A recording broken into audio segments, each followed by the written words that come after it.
Mi nombre es Esteban Nicosia. En este video vamos a hablar de calzado, pie, órtesis y soluciones. Si estás empezando a tener o si venís teniendo algún problema en los pies, este video te puede ser de utilidad. Va dirigido, bueno, al paciente dolorido, al paciente con tratamientos previos y fracasos y a quien esté iniciando con problemas. Como descargo de responsabilidad, te digo que soy licenciado en kinesiología y fisioterapia, no tengo conflicto de intereses, no soy youtuber ni influencer, así que si ves algún detalle, bancame. Esto es información útil para mis pacientes y a todo aquel que llegue a este video. No es una asesoría puntual, ya que hay tantos pies como caras. ¿Calzado para qué? Bueno, venimos viendo que el calzado aparece más o menos alrededor de 15.000 años en la prehistoria y como objetivo es proteger el pie y potenciar la actividad humana. Nosotros vamos a hablar de la gestión de salud. ¿Cómo evitar un problema? Vamos a gestionar la salud del pie, no la enfermedad del pie. Bueno, acá vemos que la función principal era envolver el pie y se adaptaba al pie. Lo mismo con algunas otras depresiones, en otras no tanto, seguramente tienen que ver o con la moda o con la técnica o la tecnología que existiese en ese momento. ¿Sí? El uso era generalmente ceremonial, estaban excluidas mujeres y esclavos.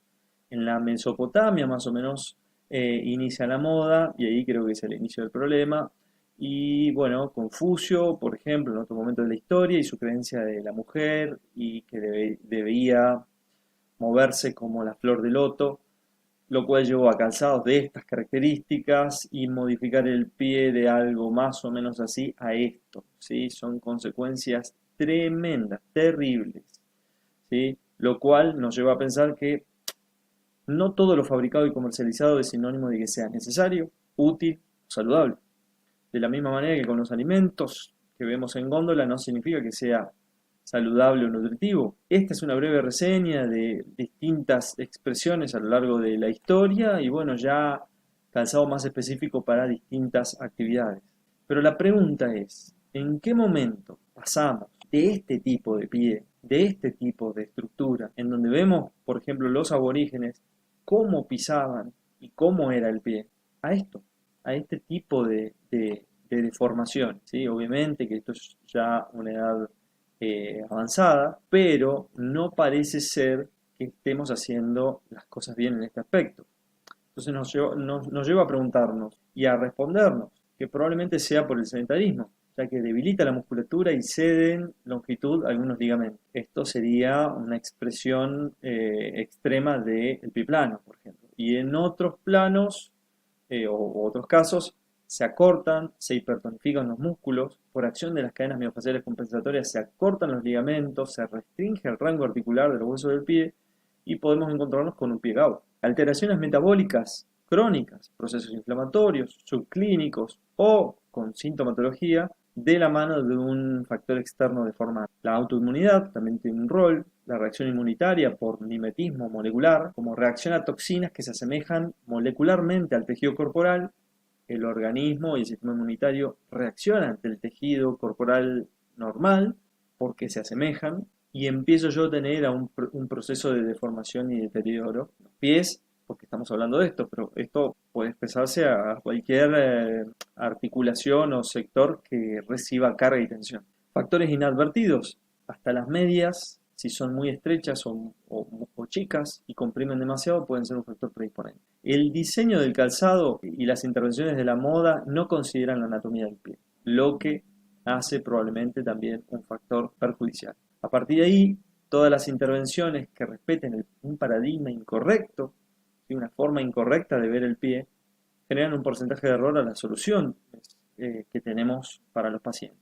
Vamos a lo real. Mi pregunta es, ¿qué pasaría si yo al año de vida o antes en las manos te pusiera guantes y vos crecieras desde que te despertás hasta que te vas a dormir con guantes en las manos? ¿Qué capacidad y habilidad motriz tendrías en ellas? Probablemente es lo mismo que nos está pasando en los pies. Abolimos nuestra capacidad de desarrollar propiocepción, esquema corporal, control neuromotriz, estabilidad estructural y debilidad muscular por debilidad muscular y laxitud ligamentaria. Probablemente este sea uno de los factores más notables que hacen que cada vez de más chicos empezamos a expresar alteraciones y problemas. Vamos a algunos principios elementales que te van a ayudar a entender por qué tantos años de evolución, por qué el pie tiene esa forma y tiene esas estructuras. Bueno, la disposición radial y divergente del pie es fundamental para entender qué necesito. Yo acá tengo el talón, tengo la cabeza del primer metatarsiano, la cabeza del quinto metatarsiano y la cabeza de los otros tres, que tiene una disposición radial divergente, necesitan espacio. Mi pie se tiene que comportar como un trípode. Pero ¿qué pasa? El calzado aparentemente no respeta este concepto. Y pasamos de un trípode a un bípode, porque achicamos la sección transversal del pie. Entonces, yo de tener una estructura y una base sólida, firme, solidaria, que reacciona amortiguando la descarga de peso, el apoyo del talón, la planta y la punta, bueno, paso a tener una estructura como si anduviera en botas de patinaje sobre hielo, pero sin la bota que me da la estabilidad. Y yo empiezo a tener este tipo de expresiones, ¿no? Aducción en el pie, abducción en el pie, pronación, supinación, el desplome de los arcos, también son una expresión. Ahí empiezo yo a irme de manera más integrativa, a contemplar el resto del cuerpo y puedo ver cómo se modifica no solamente el tobillo, sino las rodillas, la cadera, la sacroiliaca, las lumbares y de ahí para arriba, teniendo en cuenta el plano frontal. Pero si tengo en cuenta el plano sagital, puedo tener expresiones, por ejemplo, arriba, como antepulsión de la cabeza, rectificación cervical, bueno, hiperactividad de trapecios, angular del omóplato, romboides, retracción en pectorales. Vamos a ir por parte desmenuzando de qué se trata. Nosotros vemos cómo es un pie y cómo es el calzado.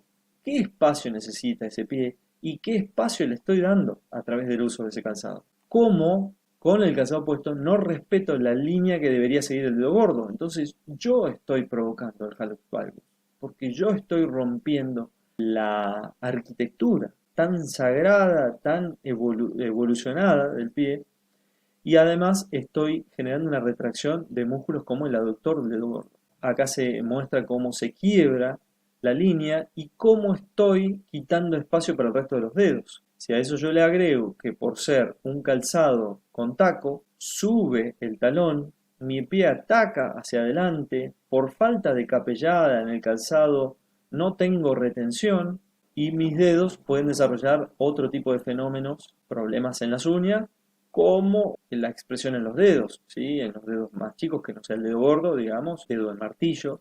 Acá vemos de manera más amplia, más grande, para que se note lo que es el aductor del dedo gordo. Esta es una nueva muestra más grande de cómo estaría el pie, cómo cambia la altura del talón y cómo me va a modificar la arquitectura del cuerpo, ¿sí? Generando retracción o estiramiento de estructuras que son, por ejemplo, de las cadenas musculares posteriores, isquiotibiales, paravertebrales, alterándome la lordosis lumbar y rotándome hacia adelante o hacia atrás.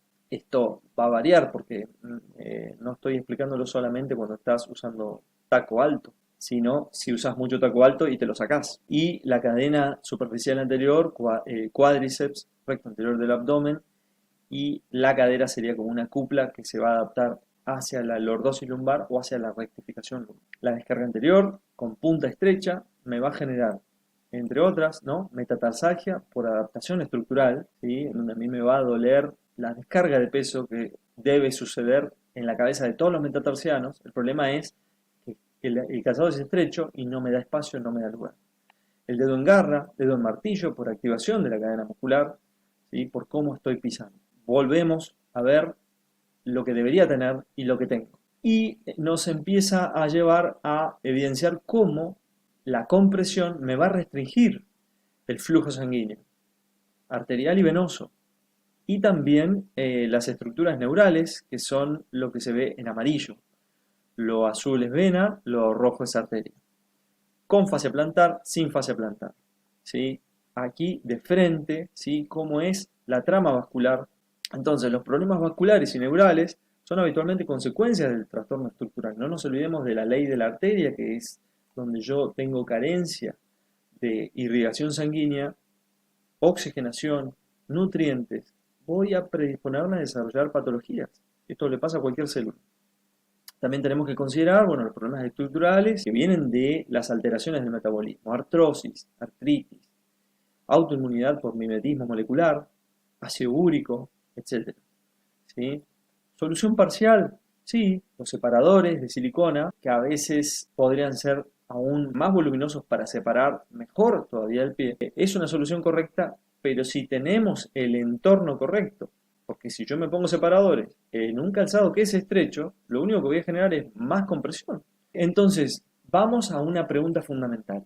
¿El pie es para el calzado o el calzado debería ser para el pie? Bueno, acá volvemos a ver algunas imágenes que me muestran cómo se distorsiona esencialmente la posición del dedo gordo, ¿sí? Esta es la disposición, esta es la forma original de un pie sano. ¿Es estético? No es estéticamente bello para todos, asumo, o por lo menos no para un estiletto o para la moda italiana. Esta debe ser la forma de apoyo y la forma de descarga. Pero ¿qué vemos acá? Acá lo que vemos es esto. Esto es lo que nos tiene que llamar la atención. Además de los espacios entre dedos, que ya lo hablamos. Este es la bóveda y el arco del pie. Este es algo secundario, ¿sí? Es una expresión porque siempre somos graduales y progresivos, no somos estancos. Tamaño y porte de las estructuras que mantienen la bóveda del pie estable. Estos son algunos ligamentos y algunos músculos. Esta es la lista, ¿sí?, de músculos que ustedes van a ir viendo, ¿sí?, deshojando la margarita, que están en el pie. Ahora, el punto es el siguiente. ¿Qué vemos de todos estos? Todas las estructuras van al tarso o la articulación mediotarsiana. ¿Aún creemos que necesitamos soporte o necesitamos ejercicio, espacio para el pie y exposición a distintas superficies? Entonces, cuando se nos presenta un dolor o lesión, ¿podemos pensar de manera minimalista que todo el problema va a radicar o en la fascia plantar o en la bolsa de calcáneo o en la bolsa metatarsiana?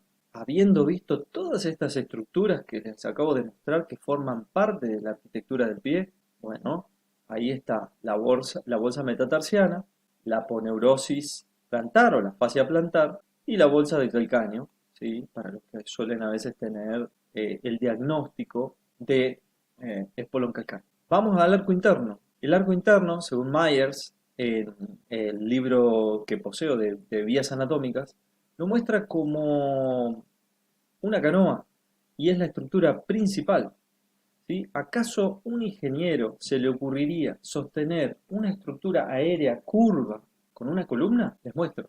Esto es un techo abovedado. Esto es otro techo abovedado. Este es el plano de un techo curvo. Este es otro techo abovedado. Imagínense la cúpula de una iglesia. La realidad es que desde el punto de vista físico son solidarios de manera lateral.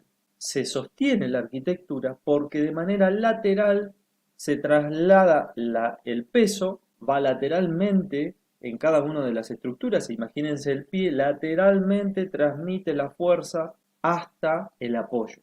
Acá hay otra estructura natural que se sostiene gracias a esa descarga de peso. En las puntas yo puedo tener una columna. Interactuando entre el puente recto y las columnas que demanda, yo puedo tener un arco, ¿sí?, que sostenga el peso del tránsito. Y el arco actúa como columna, pero el arco es solidario lateralmente en sí mismo. No necesita un apoyo posterior o una columna aquí abajo, sino poner una columna y se ahorran esta estructura. Lo mismo pasa con estos puentes, ¿sí? Y así innumerables estructuras que nos demuestran que un arco no necesita una columna o un soporte, ¿sí? Entonces, hay órtesis que nos hacen dudar si desde el punto de vista físico realmente están bien diseñadas. Porque nosotros podemos tener, ¿no? Imagínense que esta estructura representa una columna que intenta sostener un puente curvo. Ya vimos que no sucede así. que el arco tiene que ser solidario de manera lateral, pero no necesita una estructura abajo que la sostenga. Vemos esto, el dedo en resorte, spring toe, que se llama en inglés, o vemos adaptaciones, porque bueno, hay calzado que es urbano, hay calzado que es para correr en asfalto, bueno, el espesor de una suela me puede dar una relativa amortiguación, ¿sí? De la misma manera que la cámara de aire en la parte posterior, eh, perdón, esto es toe spring, ¿sí? Es al revés.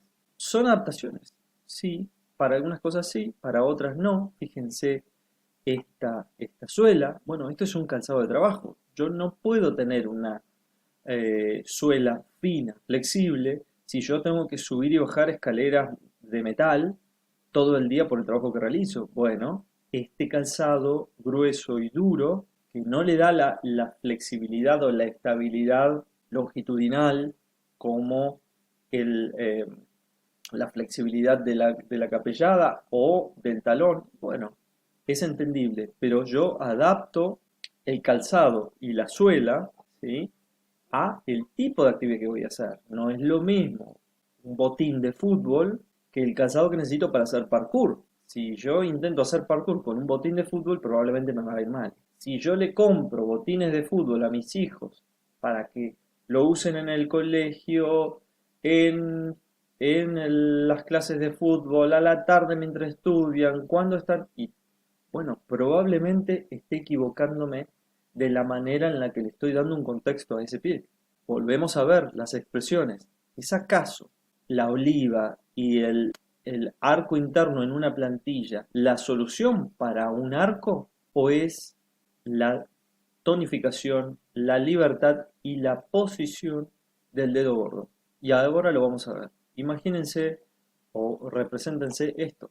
Esta es la forma de mi pie y esta es de manera esquemática cómo es mi pie. Esta es la forma del calzado y esto es lo que intenta representar el calzado. Entonces, este triángulo con este triángulo, ¿coinciden? ¿Encajan? Yo creo que no. Acá vemos cómo se expresa un pie que tiene un dedo gordo aducido. Este es el trazo que va a tener el arco interno de un pie que tiene el dedo gordo aducido. Ahora, a ese mismo pie yo le doy espacio, le doy la posibilidad de que se exprese de manera radial y separo el dedo gordo para que se activen todos los músculos del pie y mi arco se empieza a expresar de una manera distinta. Acá vemos el pie de un niño completamente vencido, completamente pronado, ¿sí? Desparramados sus dos arcos, ¿sí? Y la aducción y la abducción que se van a manifestar. Yo solamente separando el dedo gordo, o sea, dándole espacio a la punta del pie, voy a ver cómo se empieza a dibujar el arco, pidiéndole ejercicio, trabajo. Bueno, esto no se va a modificar de noche a la mañana, pero no sé si una columna apuntalando un arco va a ser la solución. Tanto el pie puede modificar la posición del resto del cuerpo, como el cuerpo puede modificar la arquitectura del pie. Y esta es otra expresión de las cadenas miofaciales de Myers, en donde desde la fascia plantar hasta la frente llegan las cadenas musculares. Vamos al arco transverso. El arco transverso no se muestra tan arqueado en la cabeza de los metatarsianos, sí en la mediotarsiana, sí en el tarso. Entonces acá vemos un pie de frente, ¿sí? ¿Y qué es lo primero que vamos a ver? La divergencia, ¿sí? O la convergencia, dependiendo del lado que miren, de las líneas. Entonces, yo voy a tener un talón que me va a gastar más al lado de afuera, definitivamente, porque es la arquitectura del calcáneo. Tiene esa tendencia. Yo apoyo y se me va a ir para afuera, necesariamente. Ahora, la línea del pie adelante es recta.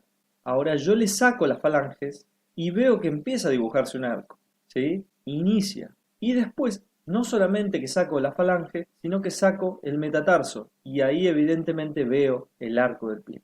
Como habíamos visto anteriormente, todas las estructuras o la mayoría de ellas van al tarso, a la articulación mediotarsiana.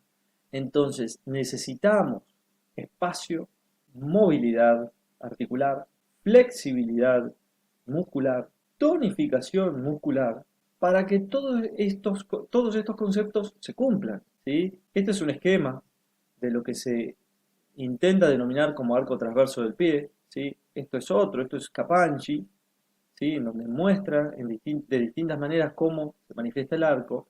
Bueno, hay conceptos que quizás necesitemos rever, revisar o actualizar. Fíjense cómo se expresa la mano, ¿sí? Cuando yo separo los dedos, automáticamente se dibuja un arco. Si yo pongo los dedos juntos, el arco es menor. Y si yo extiendo, se anula el arco en la cabeza bueno, acá es el carpo, ¿sí? Pero es una analogía con el tarso. Si someto mis dedos a extensión, como en la fase de despegue del talón, mi arco transverso tiende a rectificarse, lo cual va a ser lógico. Si mi arco transverso tiene un obstáculo por debajo que impida la rectificación, va a doler. Por eso hay personas que fracasan en su intento con las órtesis que utilizan, porque cuando vos estás haciendo una descarga de peso demasiado anterior y estás generando una extensión de los dedos del pie, la arquitectura del pie tiende a colapsar hacia la rectificación. Si yo desde abajo lo estoy apuntalando, voy a generar conflicto y voy a generar dolor, inflamación e irritación, ¿sí? Necesitamos arco, buscamos espacio. Si necesito un arco, busco espacio. Espacio para el dedo gordo, espacio para el resto de los dedos, ¿sí? Si necesitamos menos arco, bueno, tendremos que equilibrar el cuerpo, porque ya lo vimos anteriormente, el pie reacciona a la forma y la descarga de peso que yo voy a tener. Si estoy tirado para adelante, voy a tener mucha descarga de peso hacia el antepié, voy a tender a extender los dedos del pie, por ende se va a vencer eh, el arco, ¿sí? Y voy a lograr, digamos, esos resultados. Esta es una expresión también de Myers, en donde la fascia del calcáneo se expresan como si fuesen la cuerda del arco, ¿sí? Y el talón, el calcáneo, la flecha. En la medida en que yo me voy para adelante, más tensión va a haber en el calcáneo, ¿sí? Y esto puede provocar hasta una subluxación o una compactación en la mecánica y la biomecánica de los micromovimientos que tiene la articulación del pie. Entonces, hay una proporción que yo debo tener entre calcáneo, malleolo y cabeza de metatarsiano. ¿Sí? Si yo estoy muy tirado para adelante, voy a estar activando, ¿sí?, toda la cadena recta, posterior, superficial y profunda de mínima, ¿sí? Y voy a estar activando, ¿sí?, la tensión en la fascia plantar, la tracción de la fascia sobre el periósteo del calcáneo y evolutivamente me puede hacer un espolón calcáneo. Lo cual esto es un proceso largo y me empieza a doler cuando las estructuras ya no dan más. El punto es el siguiente, esto también puede tener involucrados aspectos metabólicos porque la señalización del calcio también está determinada por la vitamina K2. Bueno, esa señalización de la vitamina K2 da muchas veces la paradoja del calcio. La falta de vitamina K2 da la paradoja del calcio, que es: estoy desarrollando un pico del oro en el talón, un espolón calcáneo, estoy desarrollando una artrosis en alguna superficie articular, pero estoy teniendo osteopenia, osteoporosis en cadera o vértebras lumbares. Bueno, esa paradoja del calcio muchas veces es por la señalización de la vitamina K2 o por déficit de magnesio, que potenciaría actividad del calcio, que, como bien dice el doctor Ludwig Johnson, calcio que es antagónico al magnesio, en su expresión ganadora, pone blando lo que es duro y pone duro lo que es blando. Aterosclerosis, como expresión de que pone duro lo que es blando y pone blando lo que es duro porque se desmineraliza el hueso. En todo lo que hagamos y en todo lo que rehabilitemos, no agredir el talón. Eso es fundamental para no hacer procesos inflamatorios, ¿sí? Y vamos a hablar sobre el arco externo. Bueno, acá vemos otra vez la expresión de cómo son las estructuras y cómo son los músculos del arco externo, dónde se insertan, que es donde habitualmente duele. En una pisada en donde mi talón se va en exceso hacia afuera, pero yo tengo un pie débil, con pocas posibilidades de amortiguar, resistir, solidarizar lateralmente la fuerza de las estructuras, ocurre una irritación en la inserción. Es la tensión muscular, ¿sí? Más dolor de la irritación en la inserción del músculo al hueso, ¿sí? Como una periostitis. Bueno, teniendo en cuenta los aspectos laterales desde una visión posterior del pie, ¿sí? Hay un lado externo y hay un lado interno. Hay musculatura que va hacia lo interno, que mantiene la estabilidad para que no se desplome hacia adentro el pie y el tobillo, y hay musculatura en la parte externa que evitan que no se desplome el pie hacia afuera, ¿sí? Eh, en la biomecánica convencional como en la posibilidad de desarrollar un esguince.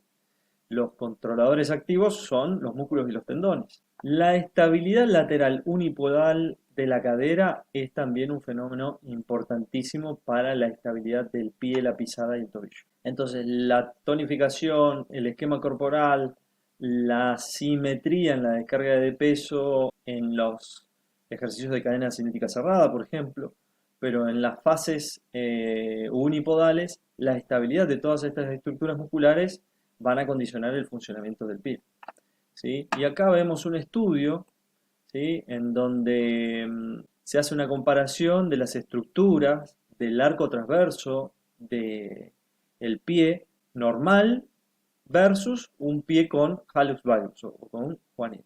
Uno de las expresiones o de las respuestas que nos muestran es que, por ejemplo, la estructura ósea del antepié cambia en comparación con la de los pies normales en las posiciones descargadas. O sea, en un pie con hallux valgus, en posiciones de carga exigente, la estructura del pie cambia, ¿sí? Porque la diferencia entre un pie normal y un pie con hallux valgus es la posición del dedo gordo, que es lo que va a condicionar el funcionamiento del arco interno y el arco interno condicionar el funcionamiento de los otros arcos. El arco transversal de un pie con hallux valgus es una estructura móvil que absorbe y propulsa energía alterando su longitud y altura, ¿sí? Y que se activa el mecanismo dinámico, o sea que me está hablando de músculos, que ayuda a sus estabilizadores estáticos estirados a evitar el colapso bajo carga, o sea que me está hablando de que también los ligamentos son un factor fundamental. Con esto decimos que todo lo que se hace hasta ahora, ofrecidas por cualquier actor de salud, están mal o no sirven para nadie.